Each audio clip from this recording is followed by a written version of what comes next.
sir, you okay? Hello, sir, you okay? Can you tell me your name, please? Why can't you tell me your name? Okay, is there a reason why you're You filming me?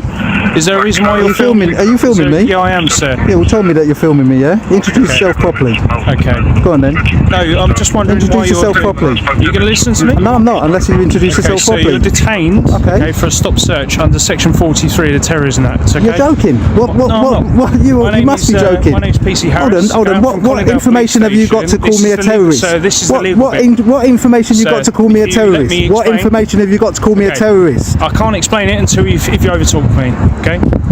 Go on then. If you let me talk, I'll overtalk you anyway. Well, go on then. You, okay? Go on then. Because that's the legal stuff I need to get out. Go on then. Get the legal stuff out of the way. I'm searching you. Go on then. So Section 43, Terrorism Act. Who are you? As I said, I'm PC Daniel Harris from Collindale Police. What really stands out is how quickly the officer rushes to detain the auditor. Without even a proper introduction or a single basic inquiry, he immediately declares, "You're detained under Section 43 of the Terrorism Act."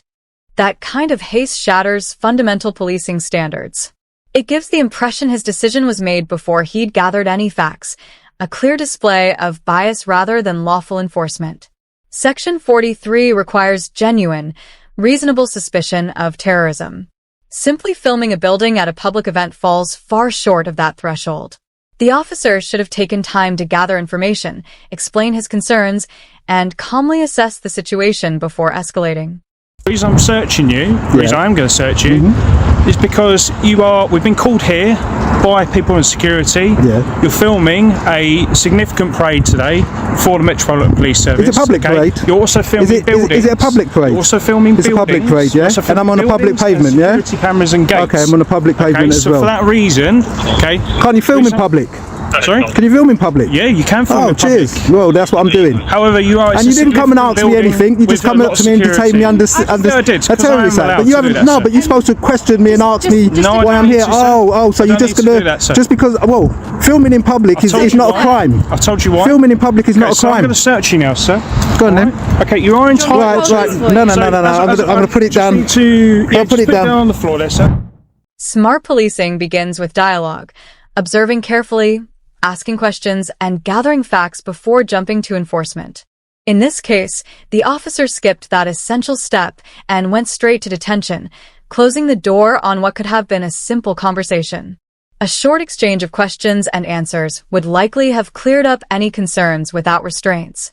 Using Section 43 as a cat... Can I pick up my camera? Of course you can, sir. So go on then, say that again.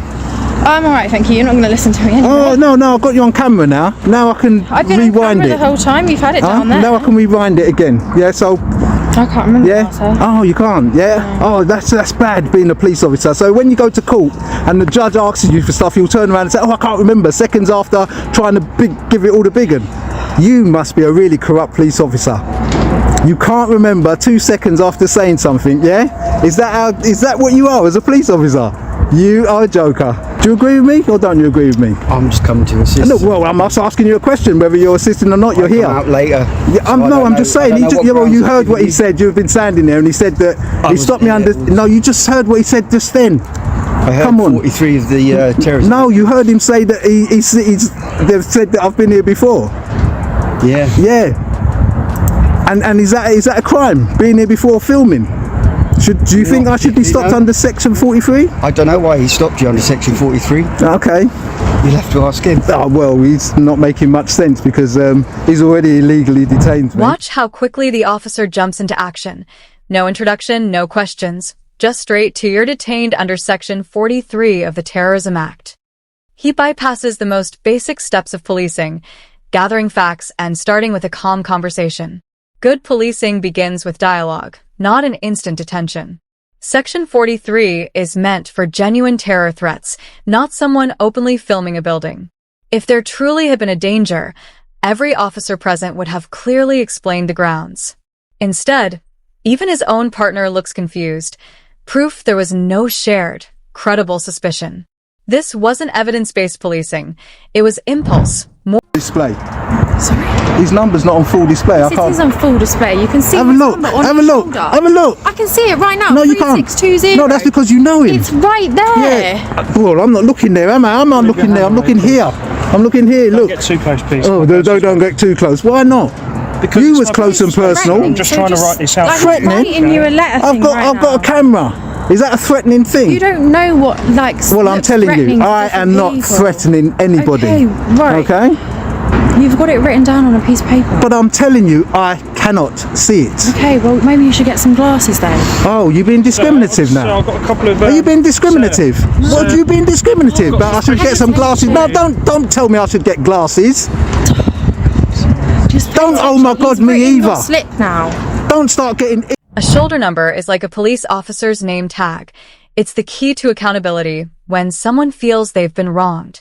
In this case, the female officer brushes off that responsibility and chooses to tease the auditor instead. He'd just been stopped on flimsy suspicion, yet his legitimate concerns were met with sarcasm rather than respect. When a person believes they've been mistreated, they deserve clear answers and professional courtesy, not snark. It may seem like a small slip, but it undermines the very standards of policing that are meant to build trust and accountability. Really touched me up, yeah, which I totally feel degraded. If you want to argue about it after, I'm not going to argue There's about no what argument. I've written or There isn't anything. an If you're going argument. to try and catch me out, whatever. No, there's no argument. You're free to walk around here, as I said, in the public. So if you want to film the parade, why wasn't that said? I'm happy now who you are. There's nothing that we need to be unhappy with, or the security team are unhappy with. You know you messed up, don't you? I mean, 43. I haven't messed up, Come sir. on, 43. I haven't messed up. That is ridiculous. That's so ridiculous. You might think so. It is. But How many terrorists have you actually caught walking around covertly filming? By the way, yeah, in its very nature, It's a in its very significant building nature, on a significant right? day, sir. Hostile reconnaissance under Section 43 is overt filming, yeah, and I'm covertly filming. I've got my camera out. I'm in a public place. That should have been the last section that you come I'll put you in and this try to I'll put you detain in this me. position, okay? If you were one of the security guards there protecting this parade today, Yeah. okay, what would you do? I'd have to observe. I'd have to sit there and Okay, I look. think that's You what they've can't. done. No, Obviously, they my haven't colleague's done gonna it. speak to them. I haven't been over I there. haven't been here, But I haven't so I been don't over there. I haven't acknowledged them. And The moment the auditor pushes back, the officer deflects with, "What would you do if you were security?"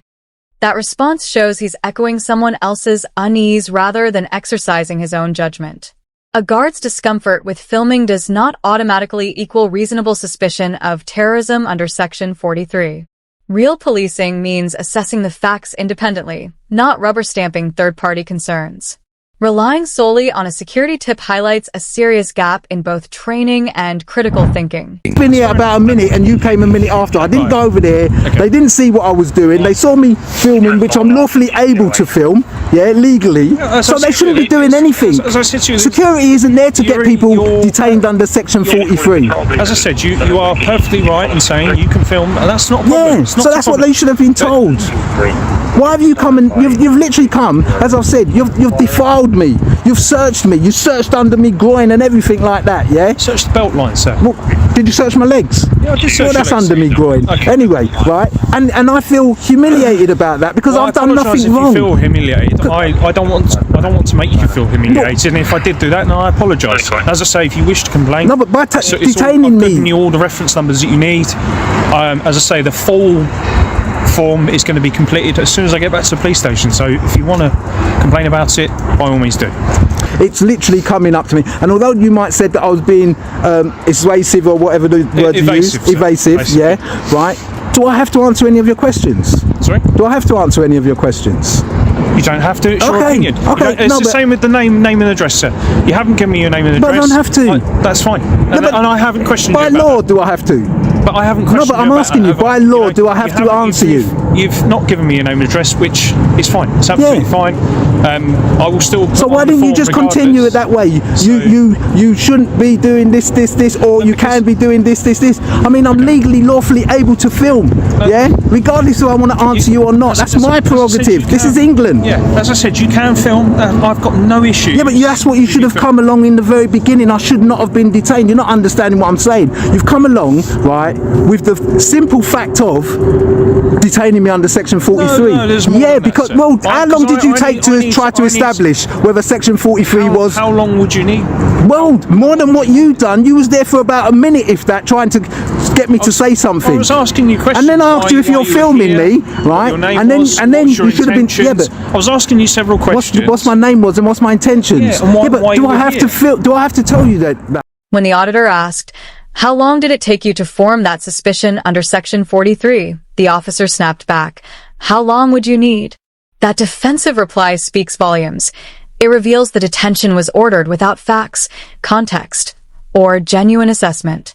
Section 43 requires clear, evidence-based suspicion, not vague feelings or a refusal to give a name. By flipping the question, the officer dodged accountability and implied that speed alone justifies his actions. This reflexive approach turns detention into a knee-jerk habit rather than a reasoned choice. It undermines professional standards and shows why careful evaluation must always come first. I have to give you that I information. was trying to find out why you were here, sir. No, you was trying to oppress me, right? Because Because I'm doing it lawfully. example, if I'm you'd not been doing a- anything wrong. I didn't commit a criminal act. For example, if you'd been a family member here today, but they didn't have a ticket, for example, and you were here and you said, "Look, I'm a family member," blah, blah, then I. But I'm not. Right, okay. I'm a member of the public, Yeah. lawfully filming, which I can do. Yes, and I've just Well said there's then, so nothing why wrong would you lawfully come up doing to me and stop me under Section it. As I 43? say, I've explained on the slip. I'm not a terrorist, never would be a terrorist. Why I've done it, and I'm going to add some more to my electronic form, which I do back at the police Apology, you're going to add an apology to that you shouldn't have stopped me under Section 43? No, because I That you realised later on that it was a legitimate search. Say that again? I said it was a legitimate search, and I Did you have any credible information that I could be in the tele? I did, sir. What credible information was I'll that? tell you everything, sir. You've got no credible information. When the auditor asked for an apology after being detained under Section 43, the officer flatly refused, insisting the stop was lawful. That refusal to even acknowledge the possibility of a mistake speaks volumes about his unwillingness to accept responsibility.